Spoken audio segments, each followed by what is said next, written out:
දීපන්නේ අද දෙරණ මධ්‍යහන ප්‍රධාන ප්‍රවෘත්ති විකාශය සමගින්. ප්‍රවෘත්ති ආරම්භයට පෙර අවධානය ශීර්ෂ පාඨ දෙක.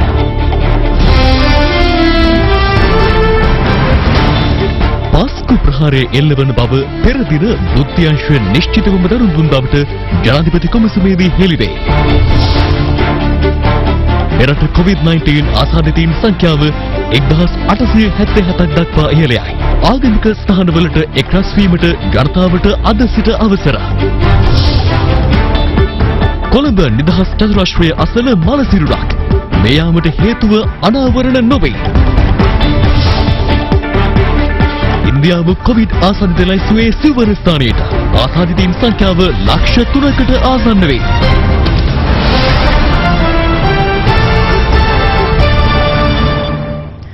මෙරට COVID-19 වෛරස ආසාදිතයන්ගේ සංඛ්‍යාව 1877 දක්වා ඉහළ ගොස් තිබෙනවා. සෞඛ්‍ය අමාත්‍යාංශය සඳහන් කළේ ඊයේ දිනේ හඳුනාගත් ආසාදිතයින් 8 දෙනාම නාවික හමුදා සමාජිකයින් බවයි.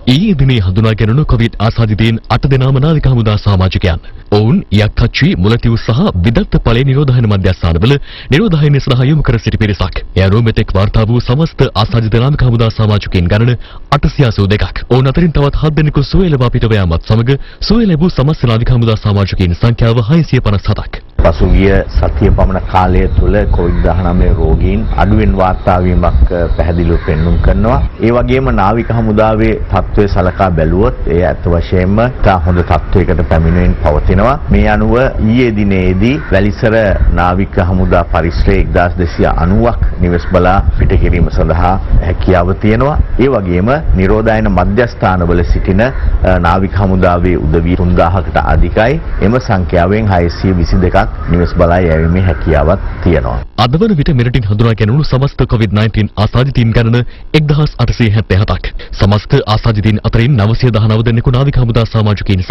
ඔවුන්ගේ ආශ්‍රිතයන් වනවා. එය 48.86%ක්. විදේශයන්ගේ සිට පැමිණ නිරෝධායන මධ්‍යස්ථානවලින් හඳුනාගත් ආසාදිතයින් ගණන 645ක් දක්වා ඉහළ ගොස් තිබෙන අතර එහි ප්‍රතිශතය 34.36ක් වනවා. දේශීයව හඳුනාගත් සෙසු ආසාදිතයින් 313 දෙනා ප්‍රතිශතයක් ලෙස 16.68ක්.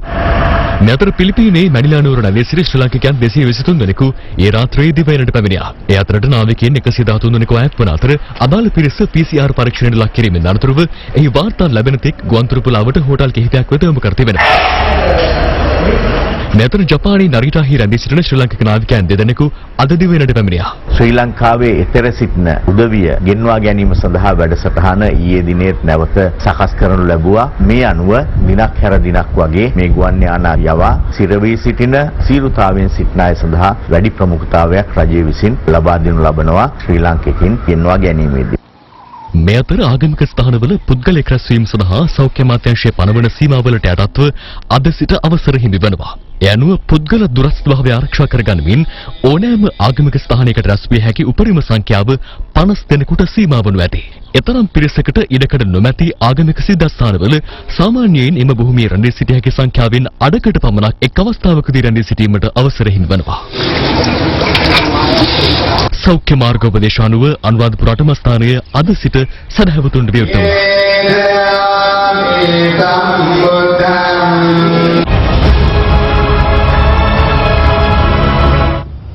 කල්බදු සමාගමක සේවකයින් පිරිසකගේ පහර දීමකින් මියගිය ලංකා ස්වයං රැකියා වෘත්තිකයන්ගේ ජාතික ත්‍රිරෝධරත සංගමේ සභාපති සුනිල් ජයවර්ධන මහතාගේ දේහය ඒ රාත්‍රියේ කැස්පෑවේ පිහිටි ඔහුගේ නිවසට රැගෙන ආවා. දේහය පිළිබඳ අවසන් කටයුතු එළඹෙන ඉරිදා බොරලස්කමුව පොදු සුසාන භූමියේදී සිදු කිරීමට නියමිතයි. කල්බදු සමාගමක සේවකින් පිරිසකගේ අමානුෂික පහර දීමෙන් ලංකා ස්වයං රැකියා වෘත්තිකයන්ගේ ජාතික ත්‍රිරෝධරත සංගමේ සභාපති සුනිල් ජයවර්ධන මහතා මිය ගියේ පෙරේදා පස්වරුවේදී. සුනිල් ජයවර්ධන මහතාගේ දේහය අද අලුයම කැස්බෑව තානායම පාරේ පිහිටි ඔහුගේ නිවස වෙත රැගෙන එනු ලැබුවා.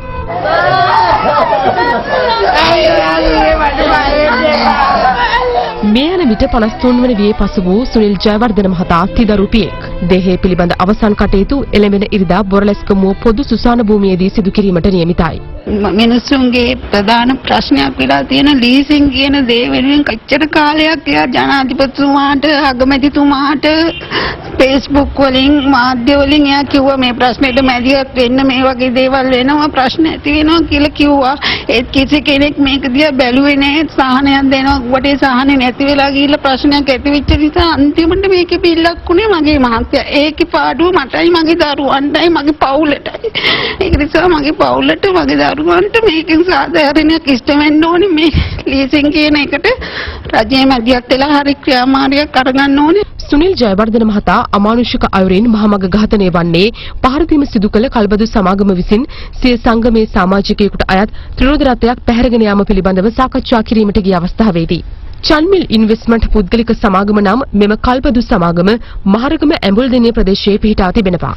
එම කල්බදු සමාගම මහ බැංකුවේ ලියාපදිංචි වී නොමැති බවත් පසුව අනාවරණ වුණා. පොලිසියෙන් අකර ගිවිසුම් වල 75% මුදල් ගෙවලා තිබෙනවා නම් ඒ ගිවිසුමේ කිසි අවස්ථාවක ඒ අදාළ ආයතනයට ඒ වාහනය සීසර්ස්ලා නමින් හඳුන්වන පුද්ගලයන් ලවා ඒ වාහනය පැහැරගෙන යන්න හැකියාවක් නැහැ. කල්බදු ගිවිසුම් වල නම් වාරික 3ක් ගෙවන්න අවස්ථාව පැහැර හැරියොත් කළ යුතු දේ තමයි ඒ පිළිබඳව ඒ අදාළ පුද්ගලයාට ලිඛිතව දැනුම් දීමක් කරන්න ඕන. ඊට පසු දින 14ක කාලයක් තුල ඒ ගිවිසුම අවලංගු කරන බව ඒ අවස්ථා දෙකේදීම සඳහන් කරනවා. එසේ ලබා ගැනීමේදී නීතිය සීමාවන් ඉක්මවලා ගිහිල්ලා වාහන රැගෙන යන්න බෑ. මාසික වාරික ගෙවන්න බැරි වෙච්ච අයට විශේෂ සහන දෙන්න කියලා රජය විසින් ප්‍රකාශ කරලා තියෙනවා. ඒ නිසා කවුරු හරි ඒකට විරුද්ධව කටයුතු කරලා ඒ පොලිසිය සියල්ලම තුරත් කරනවා නම් ඒ මාස 3ක කාලයට ඒක ඊටාම වැරදි. ඒ පිළිබඳව ඒ අයට එරෙහිව ක්‍රියා කරන්න පුළුවන්. පෙරටුගාමී සමාජවාදී පක්ෂයේ විරෝධතාවයට පොලිසියෙන් කළ පහරදීම සහ විපක්ෂයේ අර්බුදය පිළිබඳව අද දේශපාලන වේදිකාවේ විවිධ අදහස් පළ වුණා. ජනතාවට අදහස් ප්‍රකාශ කරන්න තියෙන අයිතිය වෙනුවෙන් තානාපතිකාරයට ආපු ඒ දේශපාලන පක්ෂ ක්‍රියාකාරීන් අත්අඩංගුවට අරගෙන පහර දීලා කාන්තාවන් උස්සන විසි කරනවා හරියට කුණුමාළු කෑලි විසි කරනවා වගේ වාහන ඇතුළට. ඔන්න පොලිසියේ හැසිරීම. පන්න පොලිසියට ගොදුරු වීමම අරමුණු කරගෙන විරෝධතා ව්‍යාපාර පවත්වනකොට පොලිසියත් ඔවුන්ගේ ඒ ඌමනාව ඉටු කරන තත්වයට පත් වෙනවා. ඉතින් පෙරටුගාමී සමාජවාදී පක්ෂය සාමාන්‍යයෙන් රටේ ප්‍රවෘත්ති මවන පක්ෂයක් නෙවෙයි. ඉතින් ඔවුන් කල්පනා කරන්නේ නැති මේ වෙලාවේ ඇමරිකා එක්සත් ජනපද තානාපති කාර්යාලයේ අසලට ගිහිල්ලා කොහොමෙන් හරි පොලිසියේ ග්‍රහණයට ලක් වෙලා ඒ ජනතා විමුක්ති පෙරමුණට වඩා රැඩිකල් වාමාංශික ව්‍යාපාරයක් හැටියට තමන්ගේ අනන්‍යතාවය බලවත් කරගන්න ගාල්ලේ අම්බලගොඩ ප්‍රාදේශීය සභාවේ හිටපු විපක්ෂ නායකතුමා ඉවත් වෙලා ශ්‍රී ලංකා පොදු ජන පෙරමුණට එකතු. තව එක්කෙනා මේ දින 55 ඇතුළත එකතු වෙලා අවසානයේ ඔය සමගි ජන බලවේගයේ සහ එක්සත් ජාතික පක්ෂයේ ඊයේද ඉතුරු වෙන්නේ කියලා ඔබතුමාලට බලා ගන්න පුළුවන්කම ලැබේ. එක්සත් ජාතික පක්ෂය කියන දැවැන්ත සම්ප්‍රදායික දේශපාලන පක්ෂයෙන් පොඩි පතුරක් තමයි ගැලවිලා තියෙන්නේ. ඉතින් පතුර ගහවෙන්නේ නැහැ. ලිත් අතුරත් මුදලි ගාමිණී දිසානායක පාර්ශ්ව වලට වෙච්ච දෙයට වඩා වැඩි යමක් වෙන්න ඉඩක් නැහැ.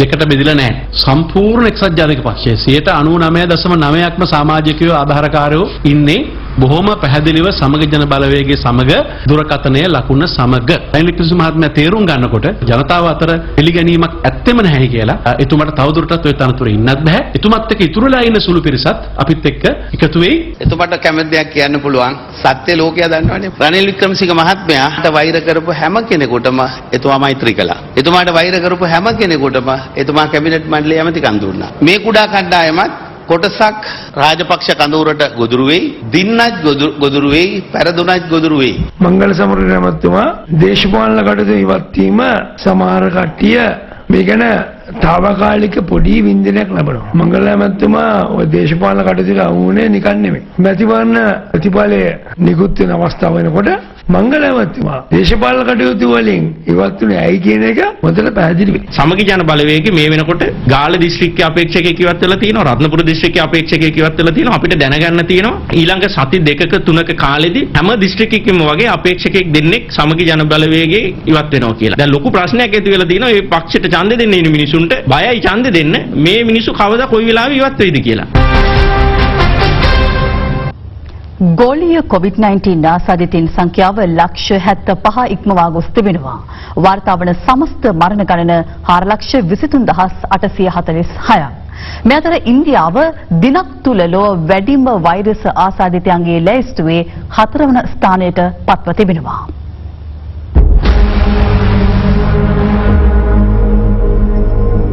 ලොව වැඩිම කොවිඩ් ආසාදිත ලැයිස්තුවේ සිව්වෙනි ස්ථානයට ඉන්දියාව පත්ව තිබෙනවා.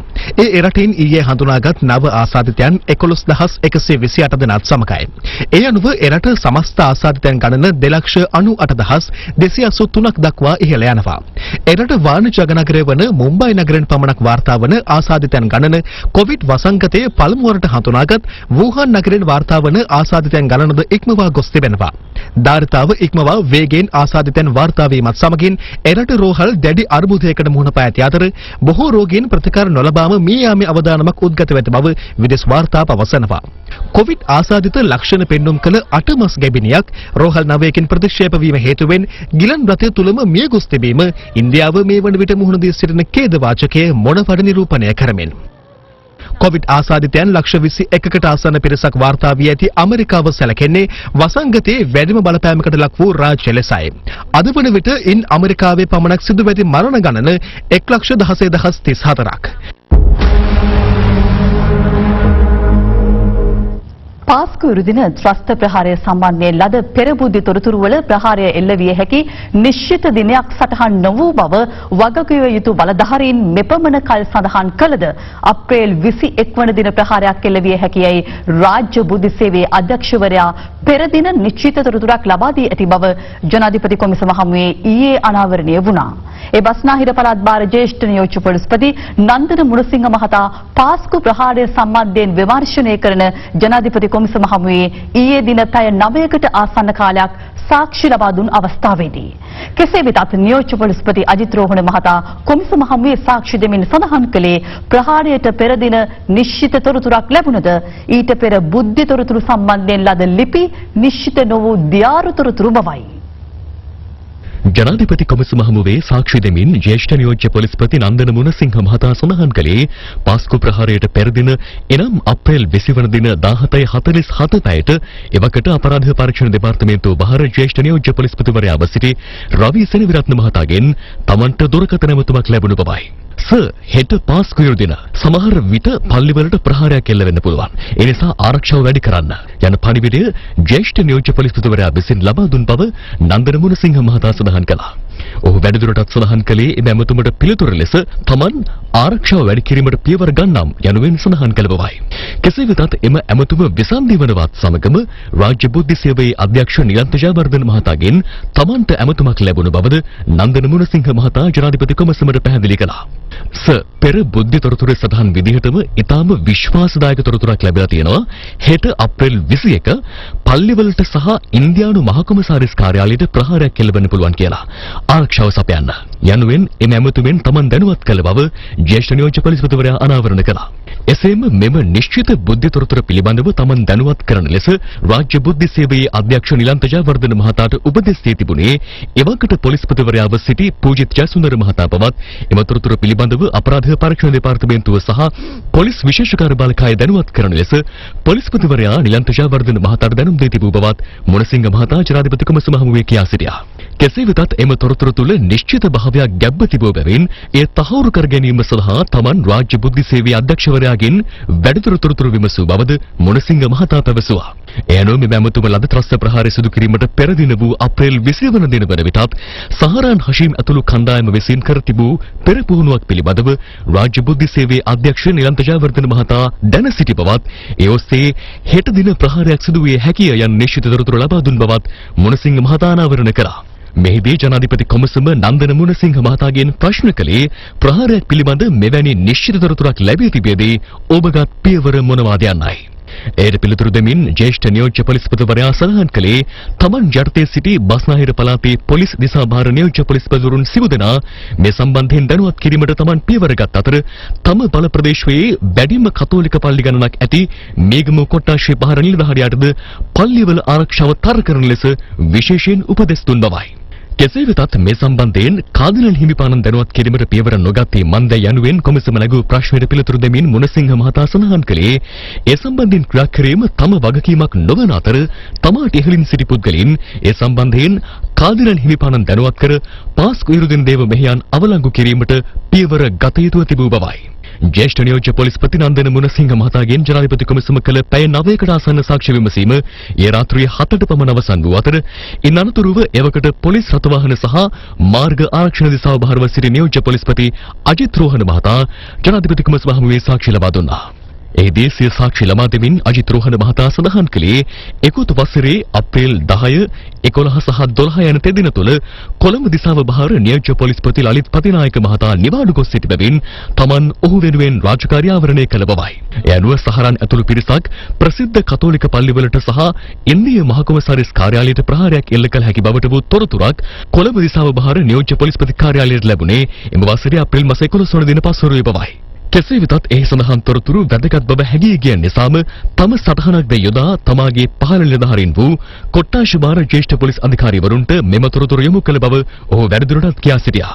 කෙසේ වෙතත් නියෝජ්‍ය පොලිස්පතිවරයා පැවසුවේ මෙම ලිපිය බුද්ධි තොරතුරක් ලෙස බොහෝ දෙනා අර්ථකථනය කළද එහි තිබූ තොරතුරු දියාරු කිරීම නිසාම එය බුද්ධි තොරතුරක් ලෙස තමන් නොදකින බවයි. මෙම ලිපියේ ප්‍රහාරයක් සිදුවිය හැකි බව සහ සැකකටයුතු පුද්ගලයන්ගේ නම් කිහිපයක් සඳහන්ව තිබුණද එහි පහළ දක්වා ඇති මෙතෙක් නිශ්චිතව අනාවරණය වී නොමැති බැවින් සහ තවදුරටත් රහසිගතව පරීක්ෂණ කරන්න යන වාක්‍ය හරහා මෙම තොරතුරේ ඇති නිශ්චිත භාවය දියාරු කර ඇති බව නියෝජ්‍ය පොලිස්පතිවරයා පැහැදිලි කළා. ඔහු වැඩිදුරටත් කියා සිටියේ පොලිස්පතිවරයා විසින් for necessary action යන වචනය යෙදීමෙන් පවා මෙම තොරතුරේ වටිනාකම දියාරු කර ඇති බවයි. මෙම තොරතුරේ තිබූ වටිනාකම පොලිස්පතිවරයාට පෙනී ගිය නම් ඔහු කල යුතු තිබුණේ ත්‍රස්තවාදී පිළිබඳ විමර්ශනය කිරීමට විශේෂයෙන් පිහිට වූ ත්‍රස්ත විමර්ශන කොට්ටාශයට මේ යොමු කිරීම බව පෙන්වා දුන් අජිත් රෝහණ මහතා වැඩිදුරටත් සඳහන් කළේ එවකට පොලිස්පතිව සිටි පූජිත් ජයසුන්දර මහතා එවැනි ක්‍රියාමාර්ගයක් ගෙන නොමැති බවයි. රන්ගිගේ පුතාගේ වාහනය යලි අනතුරක. Midday Prime. ප්‍රධාන අනතුර පසුගියදා වාර්තා වුණා. මේව දකින්නේ කොළඹ බණ්ඩාරවිල ප්‍රධාන මාර්ගයේ කොළතැන්න දුම්රිය හරස් මාර්ගය. බැවුම සහිත මාර්ගය සහ දුම්රිය හරස් මාර්ගයත් සමගින් හමුවන එස් හැඩති වංගුව නිසා මෙම ස්ථානය අනතුරු බහුල වශයෙන් සිදුවන ප්‍රදේශයක්. 2006 වසරේදී මාර්ගයට කාපට් යොදා සංවර්ධනය කිරීමත් සමග මේ දක්වා මෙම ස්ථානයේ රිය අනතුරු 68ක් සිදුව තිබෙනවා.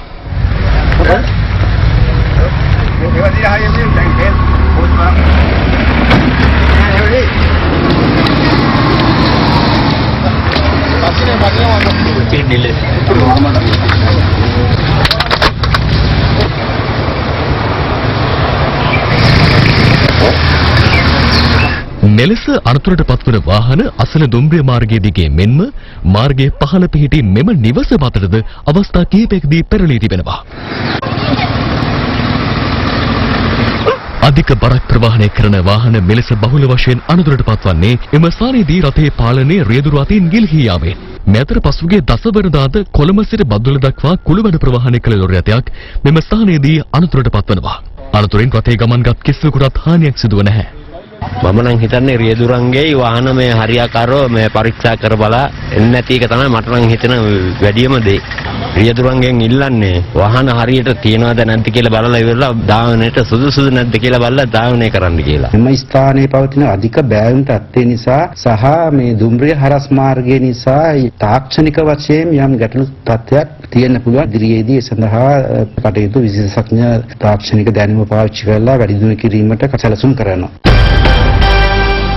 දැන් තවත් පුවත් කිහිපයක්. කොළඹ නිදහස් චතුරස්‍රය ආසන්නයේ තිබී මල සිරුරක් සොයාගෙන තිබෙනවා. මියගොස් ඇත්තේ රාජගිරිය ප්‍රදේශයේ පදිංචි 64 හැවිරිදි පුද්ගලයෙකු බවට හඳුනාගෙන තිබෙනවා. මේ යාමට හේතුව මෙතෙක් අනාවරණ වී නොමැති අතර සිද්ධිය සම්බන්ධයෙන් කොරදුවත්ත පොලිසිය විමර්ශන සිදු කරනවා. හිටපු පාර්ලිමේන්තු මන්ත්‍රී පාලිත රංගේ බණ්ඩාර මහතාගේ පුත් යසෝද රංගේ බණ්ඩාරට අයත් සුඛෝපභෝගී මෝටර රථයක් ආනමඩුව තෝනිගල ප්‍රදේශයේදී ඊ රාත්‍රියේ අනතුරට ලක්ව තිබෙනවා. පොලිසිය පවසන්නේ අදාළ සුඛෝපභෝගී මෝටර රථය ආනමඩුවේ සිට පුත්තලම දෙසට ධාවනය කරමින් තිබෙදී ප්‍රතිවිරුද්ධ දිශාවෙන් පැමිණි වැලි ප්‍රවාහනය කරන ටිපර් රථයක ගැටී ඇති බවයි. අනතුර සිදුවන අවස්ථාවේදී හිටපු මන්ත්‍රීවරයාගේ පුත්‍රයාද රථය තුල සිට ඇති අතර ඔහු රියදුරු අසුනට යාබද ඉදිරිපස අසුනේ ගමන් කර ඇති බව පොලිසිය සඳහන් කළා. ලෝ පළමුවතාවට ලයිෆ් බෝයි වාර්තා කරයි. ලයිෆ් බෝයි සියල්ලට පෙර මිනිස්කම පෙරදරි කරගත් මනුස්සත් දෙරණ ආරම්භ කළ මුඛ ආවරණ මිලියනයක් නොමිලේ බෙදා දීමේ ජාතික ක්‍රියාන්විතය අද පස්වන දිනටත් ක්‍රියාත්මකයි.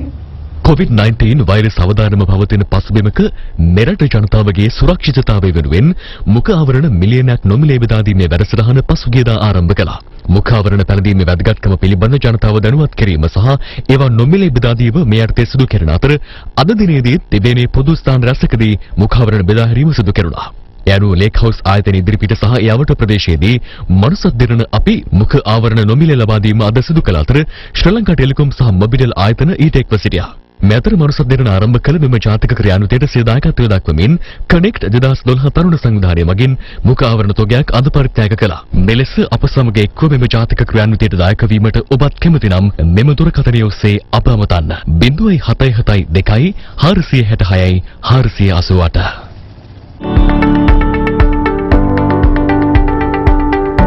එසමගින් ප්‍රවෘත්ති අවසන් සුබ දවසක්.